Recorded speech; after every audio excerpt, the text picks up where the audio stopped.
You'll control what you need to let go. That's when you realize your willpower isn't inborn. It's the result of getting up and going on time after time through difficulty. If today you're in a phase of trial, unstable finances, unsatisfying work, distant family, declining health, don't rush to see it as a disaster. Ask yourself, what am I learning from this experience? Sometimes just keeping a small habit, a healthy rhythm, or something you still control is enough for you to gradually regain confidence. Don't run from hardship. Look straight at it, knowing that every day you don't give up is already a quiet victory. You'll never know how strong you are until you go through adversity. Don't fool yourself into thinking only success gives you value. It's in the struggle that you build the qualities success never teaches. Perseverance, self-mastery, unwavering will. Be grateful for hard days. They're a gift of fate, helping you see your real worth. And when you make it through, you'll see that in between wasn't just necessary, it was the most valuable part of your journey. Accepting doubt and fatigue as part of the process. 5. Accepting doubt and fatigue as part of the process. There's one thing we all have to face. No matter who you are or what you're doing, that is fatigue and the constant voices of doubt echoing in your mind. Sometimes it shows up in the middle of the night when you can't sleep. Sometimes it hits you out of nowhere in the middle of an ordinary day.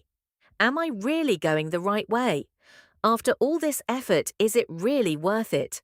Or will everything I try end up leading nowhere? If you recognize yourself thinking this way, I want you to know you're not alone. Doubt, fatigue, and moments of discouragement aren't signs of failure, nor are they evidence that you should stop. They're simply an inevitable part of the process of change, like sudden rain showers on a long journey. I remember very clearly the period when I dove headfirst into a big goal. Every day I set a strict routine, waking up early, working, exercising, spending time reading, even planning every hour of the day. At first, excitement and enthusiasm made me feel in control, but after just a few weeks, my body began to rebel. My mind grew tired. Even the smallest tasks became burdensome. Then the voices of doubt appeared. Why am I trying so hard? Who even cares? What if I'm not moving forward at all? And suddenly I found myself hiding, procrastinating, just wanting to give up. At that moment, if I saw fatigue and doubt as personal failures, I would have quit right away. But thanks to reading and reflecting on the Stoic philosophers, I learned to pause, observe, and accept those feelings instead of fighting them hopelessly. Stoics don't deny fatigue, nor do they force themselves to always be positive. They see weariness as a test of perseverance, a necessary part of growth, unavoidable if you are truly changing. Philosopher Zeno of Citium once said, "Welling is attained by little and little, and nevertheless is no little thing itself." If you still feel doubt, if you still question your path, it means you haven't given up yet. You're still holding on to your dream. I began to change the way I viewed fatigue. Instead of blaming myself for not being as energetic, I allowed myself to rest, to look back at what I had already accomplished. I learned to identify and accept those doubtful voices as part of the journey. Each time I felt discouraged, I didn't run from the feeling, but wrote down what worried me, asking, "What can I control right now?" And then I reminded myself, the most important thing is to keep showing up even if it's not perfect, even if the motivation isn't as high as before. I focused on the smallest action, completing a task, keeping a habit, or simply not giving up halfway. Look at yourself. Don't let fatigue make you doubt your entire journey. Don't let a few sluggish days erase all the effort you've already made.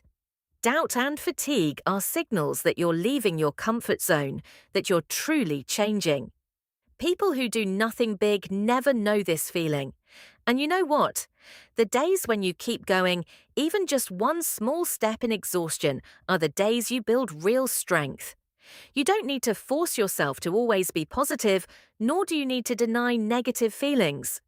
Observe them, accept them, and remind yourself that every feeling is temporary. Don't let weekdays define your whole journey. You have the right to rest, to be tired, to doubt, but make sure you don't stop. Every morning, no matter how tired you were yesterday, ask yourself, how will I keep going today? As long as you don't quit, you've already beaten most people out there. Every growth journey is full of fatigue and doubt. Everyone will go through such days before everything changes. That's a reminder I've had to repeat to myself many times, especially during tough phases. History is full of examples of great people who wrestled with their own emotions, but refused to let those feelings define their progress. Think of Charles Darwin, the father of evolution. Few know that throughout his years of research, Darwin lived in anxiety, doubting himself to the point of wanting to quit science. There were times when harsh letters from colleagues and months of illness left him exhausted and pessimistic. Had Darwin measured his achievements by his feelings, he might have quit long ago, and the world would never know the origin of species. You can't control whether today you feel inspired or tomorrow you feel tired and want to throw everything away. But you can absolutely control whether you keep showing up, keep practicing, keep doing what you committed to, regardless of how your emotions shift. That is the truest measure of progress. I've gone through this myself when building my habit of writing morning reflections. The first days were exciting. Each line felt like opening a new door in my mind. But after just a week, the excitement vanished, replaced by boredom, sometimes even frustration with myself. Some mornings, what I wrote seemed pointless, as if I hadn't changed at all. Had I relied only on those feelings, I would have given up long ago. Instead, I remembered the Stoic philosophy, focus on the repeated daily action. I wrote whether I was happy or sad, excited or bored. Over time, I realized it was this consistency that changed how I saw myself, helping me stand firm against the smallest storms in life. As long as you keep going, keep showing up in your own life, keep disciplined in your actions despite mood swings, you've already advanced much more than in those days when emotions ruled you. Tomorrow you may wake up with a different mood, a new energy. But today, the only thing to do is keep your promise to yourself. Do the right thing no matter how you feel. That's how people like Darwin left their mark on humanity, and how you create your own transformation just once before everything changes. Don't count the days you feel happy. Count the days you stay disciplined, and you'll see that real change comes from small repeated actions, not from fleeting feelings. The challenging phase is necessary and valuable. The challenging phase is necessary and valuable. Most people see hard days as obstacles, reasons why they can't succeed yet. But if you stop and really look at yourself during those tough times, you'll realize that in between is where you truly grow, where you get to face your real self, your real willpower. I remember a man I knew, not a famous person, just a friend of a friend, who experienced a major upheaval in his career. He had a stable job in his 40s, seemingly settled in life. Then one day, his company went bankrupt. All his achievements suddenly meant nothing, and he spiraled into not just financial crisis, but a blow to his self-esteem. For the first weeks, he retreated, almost disappeared from relationships, avoided all questions, tormenting himself with endless what-ifs. Imagine that, a feeling many have experienced. Failure doesn't just hit your wallet, it strikes deep into a man's confidence. At that time, I had a chance to talk with him, not to give advice, just to sit over coffee and listen to him recount days spent hiding in his room, reading and rereading old emails, wondering what he'd really done wrong. He said, "I wish I could go back to the days before everything collapsed. Just living normally would be enough." But then one morning he decided to wake up early and go for a run in the park, just to breathe some fresh air. Not to fix everything right away, but simply to feel he still had control over something small. From that little moment, he began to rebuild his rhythm. A small task each day, step by step, updating his resume, reaching out to friends, learning a new skill. See, it's those tough phases that force you to look at yourself to discover your real strengths and weaknesses. What he used to call stability was really just a repetitive routine lacking drive.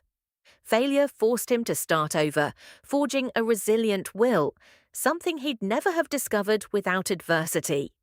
As Seneca once said, if a man knows not to which port he sails, no wind is favorable. If everything always went smoothly, you'd never ask big questions about your life. Never learn to steer your ship through the storms.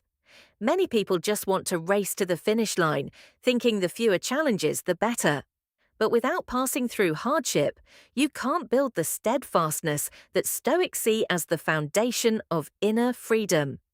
Maturity doesn't come from instant success, but from getting up after every fall, from having the courage to try again when everything is still uncertain. Challenging times give you the chance to see yourself more clearly. How you react to failure, what's within,